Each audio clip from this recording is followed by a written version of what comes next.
Alhamdulillah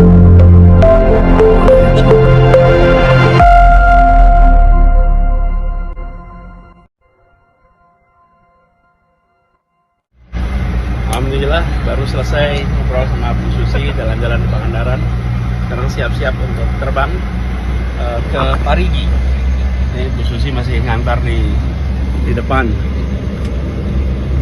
Beliau sama keluarga masih nungguin sampai kita jalan. Luar biasa perjalanan di Pangandaran ini. Kita sempat ngobrol banyak hal, saya belajar banyak sekali dari Bu Susi. Soal lingkungan, soal perikanan, maritim, politik juga, apalagi ya, lengkap lah. Dan kita bersahabat udah lama, jadi ini sebuah perjumpaan dua sahabat lama yang selama pandemi ini, karena beliau banyak di Pangandaran, jadi baru sekarang kita bisa nyambung lagi. Biasanya cuma lewat telepon panjang, WA. Alhamdulillah sekarang bisa ngobrol bareng-bareng. Nah, ini kita siap-siap, sudah lagi jalan. Itu beliau sama cucunya tuh, Arman, yang akan sekolah.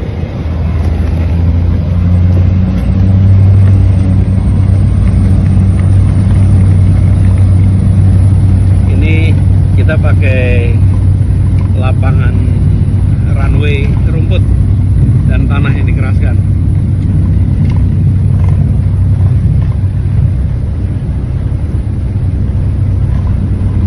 Seru ini.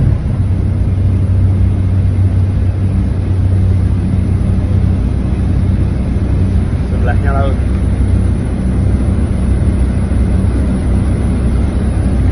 Assalamualaikum warahmatullahi wabarakatuh, Polutus dan para sahabat yang berbahagia dimanapun berada. Semoga hari ini dapat menjalankan aktivitas dengan baik dan lancar. Kali ini dengan masih panjangnya pendaftaran para capres-cawapres, yaitu sekitar tanggal 19 Oktober sampai 25 November. Jadi cara pendaftaran yang masih hampir 3 bulan, yaitu karena sekarang bulan Juli, yaitu dimulai bulan Oktober. Kemudian pendaftarannya yang cukup panjang, 1 bulan lebih, maka para capres masih warawiri, masih mencari pasangan-pasangan ideal. Ketiga capres teratas yang dihasilkan oleh lembaga-lembaga survei ternama, sekitar 10 lembaga survei, yaitu Anies Rashid Baswedan, kemudian Ganjar Pranowo, dan Prabowo Subianto, sampai hari ini belum menentukan dengan final siapa cawapres mereka. Yang menarik kita akan ketengahkan dalam video kali ini, yaitu pada tanggal 25 Juli kemarin, Anies Rashid Baswedan sempat terbang ke Pangandaran, Jawa Barat, bahkan sempat menaiki pesawat Susi Air. Jadi ada foto-foto bersama yang beredar di media sosial, di Instagram dan di beberapa media yang lain, bahwa Anies Baswedan sedang berkolaborasi dengan Ibu Puji Astuti, mantan Menteri Perikanan di era Jokowi, yang hari ini sedang beristirahat dan menggeluti bidangnya sebagai seorang pengusaha handal di Republik ini. Jadi Anies Baswedan sedang berkunjung ke Jawa Barat, yaitu di Pangandaran, sambil melihat-lihat usaha dari Tuti, Puji Astuti, yang tentang bagaimana pengembangan perikanan nelayan di Pangandaran, Jawa Barat, kemudian sambil menaiki pesawat Susi Air. Banyak spekulasi yang beredar, banyak informasi-informasi yang beredar bahwa ada kemungkinan juga Anies Baswedan akan berpasangan dengan Puji Astuti sebagai seorang menteri perikanan yang cukup handal ketika beliau menjadi menteri. Memang kalau dilihat dalam berbagai sisi, misalnya elektabilitas, ya Puji Astuti mungkin kurang mencor ketimbang cawapres-cawapres yang lain yang digadang-gadang yang akan mendampingi Anies Baswedan, seperti Ibu Yeni Wahid, kemudian Ibu Hovifah, dan bahkan misalnya mantan Panglima ABRI Gatot Nurmantio, atau bahkan yang paling sampir yaitu Ketua Umum Demokrat Agus Harimurti Yudhoyono. Kali ini karena pendaftaran yang masih sekitar bulan Oktober sampai 25 November, maka belum difinalkan cawapres-cawapres dari ketiga capres yang cukup mencor namanya. Walaupun Anies Baswedan sempat didesak oleh pendukungnya agar bisa terhindar dari persepsi ketidakpastian, agar segera mendaftarkan atau mengumumkan cawapresnya. Namun sampai hari ini Anies Baswedan pun masih kekeh untuk tidak mengumumkan capresnya.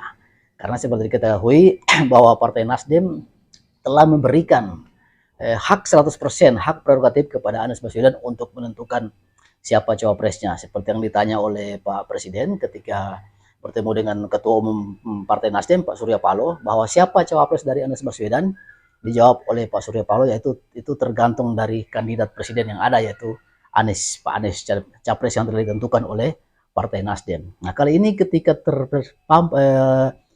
dipantau oleh media dan sempat beredar berbagai informasi bahwa Anies Baswedan sempat berada di Pangandaran beberapa hari yang lalu, itu akan menjadi spekulasi juga, akan menjadi tanda tanya apakah benar Anies Baswedan akan berpasangan dengan Ibu Puji Astuti untuk maju di Pilpres 2024. Ini juga masih seputar spekulasi, ini juga masih proses dugaan-dugaan ya, tapi ketika dihitung walaupun elektabilitas dari Puji Astuti mungkin kurang mencur ketimbang cawapres-cawapres yang lain, tapi beliau ada sisi lain juga yang perlu dihitung. Pertama, karena beliau adalah seorang ekonom, seorang pengusaha yang cukup handal dan punya terobosan-terobosan luar negeri yang cukup luar biasa.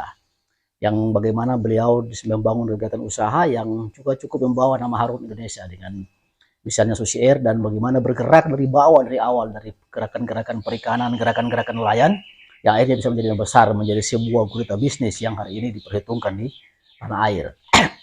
Jadi Anies Baswedan sempat berkunjung dan dikatakan berkolaborasi dengan Ibu Tuti di Pangandaran, Jawa Barat. Nah, ini hanya waktu yang bisa menjawab. Kemungkinan para cawapres-cawapres ini akan diumumkan sebelum Oktober tahun ini. Mungkin ya sekitar September sudah mencor. Karena cawapres-cawapres lain juga dari dua kandidat terkuat, yaitu Prabowo Subianto, juga sedang diancang-ancang untuk bagaimana dikukuhkan lalu diumumkan menjadi cawapres dari kedua calon yang ada. Nah, begitupun ini orang pendukung Anies Baswedan sekarang sangat penasaran. Nah, ini juga akan menjadi hal yang misalnya kurang baik yang dikatakan muncul persepsi ketidakpastian. Tapi kalau dikatakan ketidakpastian, ketiga calon yang ada pun belum pasti. Jadi kenapa cuma dialamatkan kepada Anies Baswedan persepsi ketidakpastian? Berarti Pak Ganjar Pranowo juga, begitupun Prabowo juga ada persepsi ketidakpastian. Karena sampai hari ini juga belum mengumumkan dengan resmi siapa cawapres-cawapres mereka. Jadi sangat keliru dan sangat salah ketika persepsi ketidakpastian hanya dialamatkan kepada Anies Baswedan, seolah-olah partai yang lain, capres-capres yang lain sudah pasti cawapresnya. Tapi kalau sudah pasti kenapa tidak diumumkan? Nah, ini sebuah tanda tanya besar, sebuah pertanyaan besar yang juga harus diberikan rasa keadilan dalam berdemokrasi. Jadi sehingga persepsi ketidakpastian jangan hanya dialamatkan kepada Anies Baswedan. Nah, ketika tanggal 25 Juli yang lalu Anies Baswedan berkunjung ke Pangandaran, bagaimana mengunjungi tempat Ibu Puji Astuti, ini beredar spekulasi bahwa kemungkinan besar Ibu Puji Astuti, mantan Menteri Perikanan, akan digandeng oleh Anies Baswedan sebagai cawapres yang akan berlaga di Pilpres pada 14 Februari 2024. Jadi kita tunggu bagaimana, apakah hasilnya bisa seperti itu, ataukah hanya kunjungan-kunjungan biasa membangun dukungan dan lain sebagainya. Itu kita tunggu setelah pendaftaran capres-cawapres pada tanggal 19 Oktober sampai 25 November pada tahun ini. Jadi sudah tidak lama lagi, walaupun bagi capres-cawapres ini waktu 3 bulan itu cukup lama, yaitu dari bulan Juli ke bulan Oktober. Nah, kita tunggu perkembangan Anies Baswedan, apakah benar akan berkolaborasi dengan Ibu Astuti atau hanya sekedar kunjungan biasa untuk membangun atau memperbesar elektabilitas di Jawa Barat. Pelutus yang berbahagia, mungkin hanya ini yang kita disampaikan. Semoga bermanfaat. Bila itu hidayah. Wassalamualaikum warahmatullahi wabarakatuh. Kinatauan.